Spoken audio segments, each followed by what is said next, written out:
여러분 안녕하십니까. 여수 MBC 뉴스투데이입니다.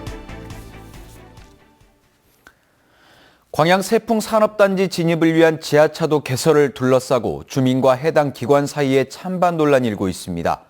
이 지하차도 개설에 따라 산단 개발 효과가 어디로 가느냐가 주된 쟁점입니다. 김종태 기자가 취재했습니다. 기반 조성공사가 한창인 광양 세풍산업단지. 광양만권 경제자유구역청은 이 산단 인근 기존 도로를 500여 미터의 지하차도를 포함한 왕복 8차로로 확장하는 사업을 추진하고 있습니다. 하지만 광양 지역 주민들의 반발에 부딪혀 도로 개설을 진행하지 못하고 있습니다. 주민들은 지하차도를 개설할 경우 기존의 863호 지방도가 세풍산단과 연결되면 순천 신대주거와 바로 이어져 산단 개발 효과가 순천시로 유출된다고 주장하고 있습니다. 일방적으로 광양시 미래 발전 연결될 수 없는 구도로 기반 시대되어 있기 때문에 현재 계획을 절대로 용납할 수 없다는 것입니다. 광양만권 경제청은 이에 대해 입장을 달리하고 있습니다. 현재 세풍산단 입구에서 전멸 신호로 운영하는 교차로의 사고 위험을 줄이고 세풍산단에 쉽게 진입하기 위해 지하도가 필요하다는 것입니다. 지하차도로 교차로를 입체하게 되면 차량 대기 시간도 크게 줄어들 것이라는 얘기입니다. 산단 진입을 위한 대기 시간이 106초에서 27초로 5분의 1 수준으로 단축되고 다른 산단과 연계 교통을 원활하게 하는 효과가 있기 때문에 입체 교차로로 개설해야 된다는 입장입니다. 특히 국토부와 충분히 기술적 심의를 받아 진행하는 사업이고 지하차도가 당장 신대지구로 연결되는 것도 아니라는 입장입니다. 여기에 지하차도 설치가 늦어지면 세풍산단 분양에도 막대한 지장을 초래할 것이라고 지적했습니다. 경제청은 그러면서도 주민들의 걱정을 충분히 고려해 광양시와의 협의를 통해 사업을 추진할 계획이라고 밝혀 앞으로의 결과에 관심이 높아지고 있습니다. MBC 뉴스 김종태입니다. 정권 퇴진을 촉구하는 촛불 집회가 오늘 도내 15개 시군에서도 열립니다. 각 지역 정권 퇴진 본부는 오늘 순천 연양동 국민은행 앞과 여수 흥국체육관 앞, 광양 중동 23호 광장 등에서 촛불 집회가 열린다고 밝혔습니다. 이번 집회에서 참석자들은 헌법재판소의 신속한 탄핵 심판은 물론 정치권도 대선 전국에 매몰되지 않고 현 정권의 퇴진과 국정농단의 배후를 밝히는 데 주력해 줄 것을 촉구할 예정입니다. 퇴진본부는 지난 설 연휴 기간 귀성객들에게 지역 민심을 전달했다며 정권 퇴진 열기가 계속될 수 있도록 지속적인 투쟁과 홍보 활동을 이어가겠다고 밝혔습니다. 현직 시의원이 지인에게 돈을 빌려주고 고리이자를 챙겼다는 의혹이 제기됐습니다. A씨는 광양시 의회 비의원이 지난 2015년 7월쯤 자신의 아내에게 3천만 원을 빌려준 뒤 지난해 말까지 이자로만 1,700여만 원을 받았다고 주장했습니다. 이에 대해 비의원은 과도한 이자를 먼저 요구하지 않았고 상환 기한이 1년 넘게 지난 지금까지도 원금은 돌려받지 못하고 있다고 설명했습니다. 한편 경찰은 비의원이 법정 최고 금리를 위반했는지 여부에 대해 내사에 착수한 것으로 알려졌습니다. 창고형 할인 매장 입점이 여수에 추진되고 있죠. 이 지역사회가 반대하면 입점을 불허하겠다는 여수시의 입장에도 불구하고 관련 절차가 진행되고 있어서 이 지역 중소상인들의 불안감이 커지고 있습니다. 김주희 기자입니다. 여수시 웅천지군의 5만 5천여 제곱미터 면적의 회원제 창고형 할인 매장 입점 예정 부지. 현재 이마트 측은 이곳에 이마트 트레이더스의 입점을 위해 교통 영향 평가에 이어 경관, 건축공동위원회의 심의까지 통과했습니다. 지역의 소상공인들은 생계 기반을 잃게 될지도 모른다는 불안감이 더욱 증폭되고 있습니다. 이제 불안한 게 뭐냐면 특히 트레이더스 같은 경우는 지금 경기도 하남 같은 경우는 그 전통시장이나 이런 데는 거의 다 망했죠. 뭐. 여수시는 최근 지역사회가 반대하면 입점을 불허하겠다는 입장을 밝힌 바 있습니다.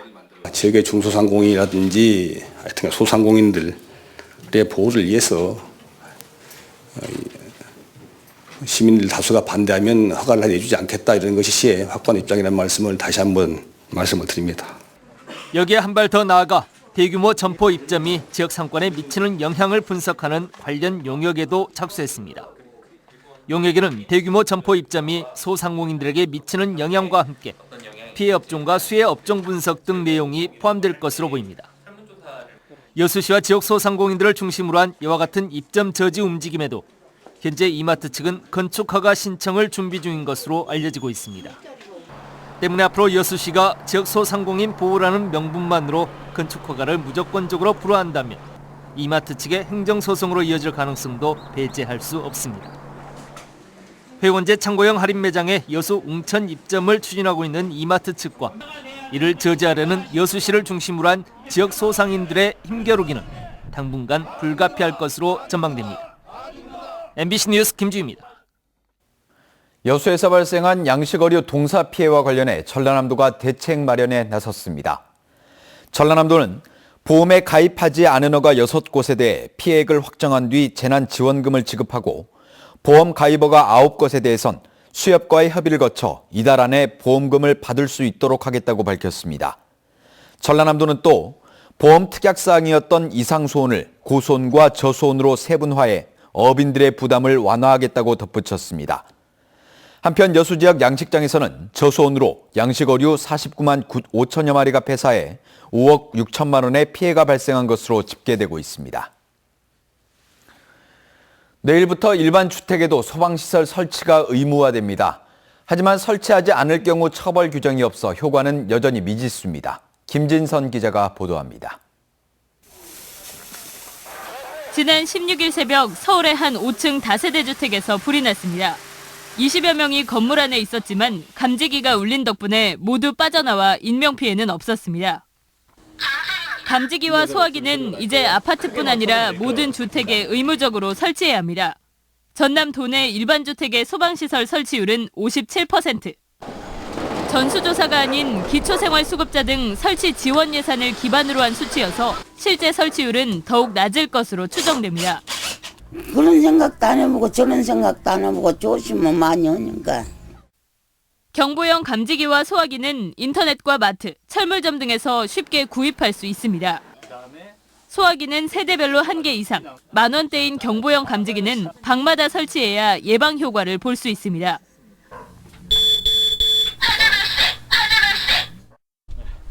오는 5일부터 소방시설 설치가 법적으로 의무화되지만 어길 경우 벌칙 조항은 없어 소방당국도 고심하고 있습니다.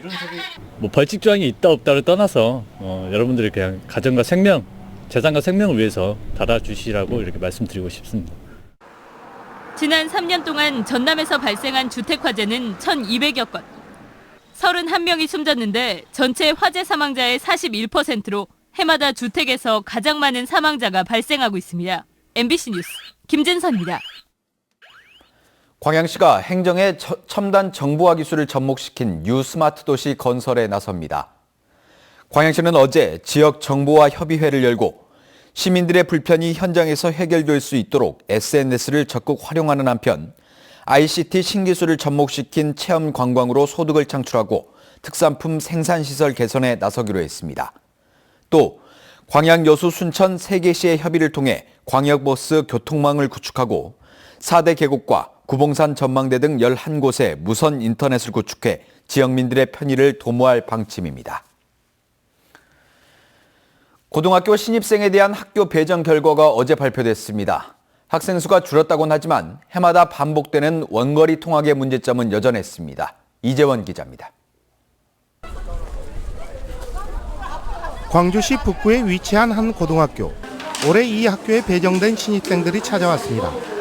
입학과 동시에 필요한 내용을 안내받는 학생들 사이에서는 불만 섞인 목소리가 터져 나옵니다. 통학 거리가 1시간 가까이 되는 원거리 배정 때문입니다. 멀어요? 1시간 걸려요? 1시간 맞습니까? 집이 멀어가지고 오는데 많이 불편할 것 같아요. 다시 해줬으면 좋겠어요. 실제로 이 학교에 배정된 신입생 250명 가운데 20%에 가까운 46명이 서구와 광산구에서 통학을 해야 되는 학생들입니다. 광주 지역 전체적으로는 서구와 광산구 학생 1,400여 명이 다른 구에 배정된 것으로 추정됩니다. 광주시 교육청은 이 같은 원거리 통학 문제점을 해소하기 위해 고등학교 배정 방안 개선안을 마련하고 있습니다. 광산구에 위치한 중학교 2곳을 통폐합해 한 곳을 고등학교로 전환하고 남구에 위치한 고등학교 한 곳을 다른 지역으로 이전하는 방안 등이 거론되고 있습니다. 하지만 학생 수와 학교 수, 그리고 공립과 사립의 조화를 고려한 해결 방안은 되지 못하고 있습니다. 계속적으로 발전할 수 있는 그런 지구 단위 계획이라든가 이런 걸 보면서 교육청 자체에서 장기적인 플랜을 마련해서 배치를 좀 했으면 좋겠습니다. 또 같은 자치구 안에서도 반복되는 원거리 통학 문제 등 고등학교 배정 문제를 해결하기 위한 근본적인 고민이 필요해 보입니다. MBC 뉴스 이재원입니다.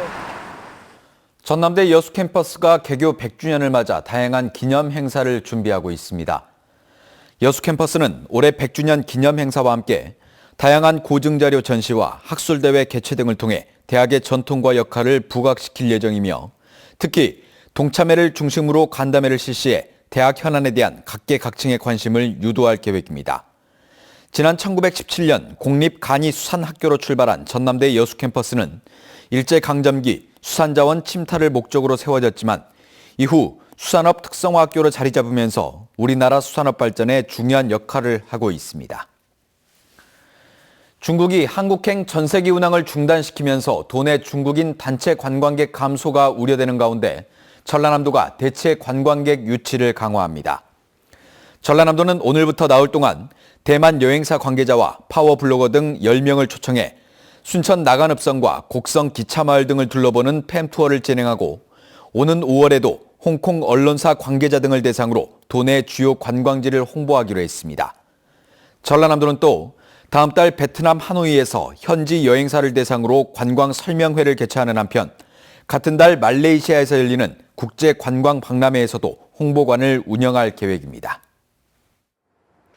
네, 오늘은 주말이자 봄의 시작을 알리는 절기 입춘인데요. 절기에 걸맞게 낮 동안 마치 초봄처럼 온화하겠습니다.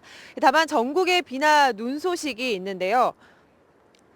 네, 오후에 전남과 제주도부터 비가 내리기 시작해 밤에는 그 밖에 전국으로 확대되겠습니다. 특히 기온이 떨어지는 밤 사이에는 눈으로 내리는 곳이 많겠는데요. 예상되는 눈의 양은 서울 등 중부지방에 1에서 5cm, 그중에서도 경기 동부와 영서지방에는 3에서 10cm가량의 많은 눈이 내리겠습니다. 오늘도 대기 정체로 공기가 탁합니다. 지금도 중서부 지방을 중심으로는 미세먼지 농도가 나쁨 수준을 보이는 곳이 많은데요. 먼지는 비나 눈이 오면서 차츰 해소되겠고요. 비와 눈이 그치는 내일 낮부터는 다시 찬바람이 불어들면서 기온이 떨어지겠습니다. 이 시각 자세한 현재 기온 보시면 서울 영하 2.8도, 대전 영하 3.1도로 오늘 아침도 크게 춥진 않은데요. 낮 동안에도 서울 7도, 울산 13도까지 오르는 등 온화하겠습니다. 다음 주에는 대체로 맑은 날들이 많겠고요. 다시 추워질 전망입니다. 날씨였습니다.